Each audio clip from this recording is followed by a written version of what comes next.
People's party ਤੇ ਨੂਨ league ਨੇ 8 ਅਗਸਤ ਨੂੰ ਕੌਮੀ ਅਸੈਂਬਲੀ ਤਹਿਲੀਲ ਕਰਨ ਤੇ ਇਤਫਾਕ ਕਰ ਲਿਆ। ਪੀਪਲ ਪਾਰਟੀ ਨੇ 8 ਅਗਸਤ ਨੂੰ ਅਸੈਂਬਲੀ ਤਹਿਲੀਲ ਕਰਨ ਦੀ ਤਜਵੀਜ਼ ਦਿੱਤੀ ਸੀ। ਹਕੂਮਤ ਨੂੰ ਕਾਨੂੰਨੀ ਮਾਹਿਰੀਨ ਨੇ ਵੀ 8 ਅਗਸਤ ਦੀ ਤਜਵੀਜ਼ ਦਿੱਤੀ। ਜ਼ਰਾਏ ਦਾ ਕਹਿਣਾ ਹੈ ਕਿ ਕੌਮੀ ਅਸੈਂਬਲੀ ਤੋੜਨ ਲਈ 9 ਤੇ 10 ਅਗਸਤ ਤੇ ਵੀ ਗੌਰ ਕੀਤਾ ਗਿਆ।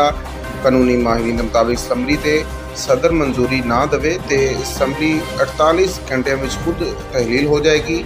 ਖਿਆਲ ਰਹੇ ਕਿ ਕੌਮੀ ਅਸੈਂਬਲੀ ਦੀ ਮੁੱਦਤ 12 ਅਗਸਤ ਰਾਤ 12 ਵਜੇ ਤੱਕ ਹੈ। ਅਸੈਂਬਲੀ ਮੁੱਦਤ ਤੋਂ ਕਬਲ ਤਹਿਲੀਲ ਹੋਣ ਤੇ ਆਮ ਇੰਤਖਾਬਾਤ ਕਰਾਉਣ ਲਈ ਨਿਗਰਾਨ ਸੈਟਅਪ 90 ਦਿਨ ਲਈ ਆਏਗਾ। 13 ਜੁਲਾਈ ਨੂੰ ਕੌਮ ਨਾਲ ਖਿਤਾਬ ਕਰਦੇ ਹੋਏ ਵਜ਼ੀਰ ਆਜ਼ਮ ਸ਼ਹਿਬਾਜ਼ ਸ਼ਰੀਫ ਨੇ ਅਗਸਤ 2023 ਵਿੱਚ ਮਾਮਲਾਤ ਨਿਗਰਾਨ ਹਕੂਮਤ ਦੇ ਹਵਾਲੇ ਕਰਨ ਦਾ ਐਲਾਨ ਕੀਤਾ ਸੀ।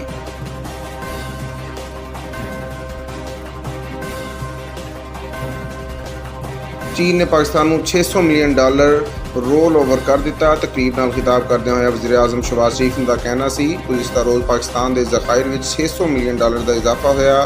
ਵਜ਼ੀਰ ਆਜ਼ਮ ਦਾ ਕਹਿਣਾ ਸੀ ਕਿ ਮਹਿਦੂਦ ਵਸਾਇਲ ਦੇ ਬਾਵਜੂਦ ਨੌਜਵਾਨਾਂ ਨੂੰ ਪਾਕਿਸਤਾਨ ਦਾ ਨਾਮ ਰੋਸ਼ਨ ਕੀਤਾ। ਨੌਜਵਾਨਾਂ ਨੇ ਖੇਲ ਦੇ ਮੈਦਾਨ ਵਿੱਚ ਪਾਕਿਸਤਾਨ ਦਾ ਝੰਡਾ ਪੂਰੀ ਦੁਨੀਆ ਵਿੱਚ ਬੁਲੰਦ ਕੀਤਾ।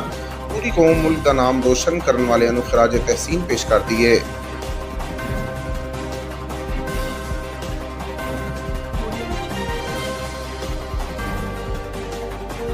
ਮੁਸਲਿਮ ਲੀਗ ਨੂਨ ਦੇ ਰਹਿਨੁਮਾ ਤਾਰਿਕ ਫਜ਼ਲ ਚੌਧਰੀ ਦਾ ਬੇਟਾ ਟ੍ਰੈਫਿਕ ਹਾਦਸੇ ਵਿੱਚ ਜਾਨ ਬਹਕ। ਜ਼ਰਾਏ ਦੇ ਮੁਤਾਬਿਕ ਇਸਲਾਮਾਬਾਦ ਦੇ ਇਲਾਕੇ 7th ਐਵੀਨਿਊ ਤੇ ਨੂਨ ਲੀਗ ਦੇ ਰਹਿਨੁਮਾ ਤਾਰਿਕ ਫਜ਼ਲ ਚੌਧਰੀ ਦੇ ਬੇਟੇ ਇੰਜ਼ਾ ਤਾਰਿਕ ਦੀ ਗੱਡੀ ਬੇਕਾਬੂ ਹੋ ਕੇ ਖੰਭੇ ਨਾਲ ਟਕਰਾ ਗਈ। ਪੁਲਿਸ ਦਾ ਕਹਿਣਾ ਹੈ ਕਿ ਟ੍ਰੈਫਿਕ ਹਾਦਸੇ ਵਿੱਚ ਤਾਰਿਕ ਫਜ਼ਲ ਚੌਧਰੀ ਦਾ ਬੇਟਾ ਸ਼ਦੀਦ ਜ਼ਖਮੀ ਹੋਇਆ, ਜਿਹਨੂੰ ਕਿੰਗਜ਼ ਹਸਪਤਾਲ ਮੁੰਤਕਿਲ ਕੀਤਾ ਗਿਆ, ਲੇਕਿਨ ਉਹ ਜਾਨਬਰ ਨਾ ਹੋ ਸਕਿਆ।